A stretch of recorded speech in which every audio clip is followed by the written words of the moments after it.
সম্মানিত ভিউয়ার, আসসালামু আলাইকুম। এই মুহূর্তে আমি আপনাকে একটা ওয়াটার ড্রিঙ্কিং পানির বোতলের একটা ছবি দেখাচ্ছি। গতকাল আমি ঢাকা এয়ারপোর্ট হাজি ক্যাম্পের সামনে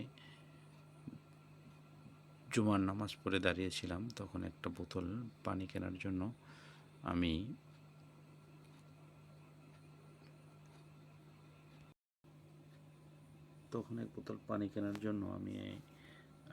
দোকানের সামনে গেলাম। তখন সেই ব্যক্তিটা বলল যে আপনি আল খিদমা নামে এই পানিটা নেন।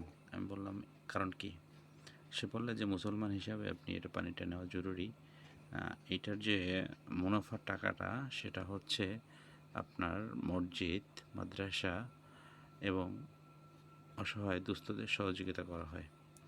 এবং আমি তার বোতলটা নিয়ে দেখলাম যে আসলেই যে এখানে স্পষ্ট আকারে লেখা আছে, আমি আপনাকে দেখাচ্ছি যে একটা ট্রাস্টি প্রতিষ্ঠান, এটার আয় দ্বারা মসজিদ, মাদ্রাসা ও অসহায় দুস্থদের সহযোগিতা করা হয়।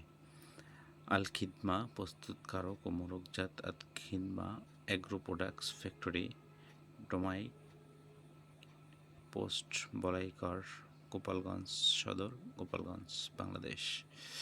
তো অ্যাজ এ মুসলমান হিসেবে আমরা ইতিমধ্যেই ইসরায়েলি প্রোডাক্ট বা ইসরায়েলি পণ্য বাদ দিছি।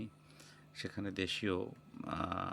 দেশীয় আমরা কোমল পানীয় ব্যবহার করতেছি। সেখানে যদি আমরা অ্যাজ এ মুসলমান হিসাবে ইসরায়েলি পানিটা বাদ দিয়ে এখন যদি আমরা সেই ইয়েটা ব্যবহার করতে পারি, আল খিদমা, সেটা আমাদের জন্য খুব ভালো হবে।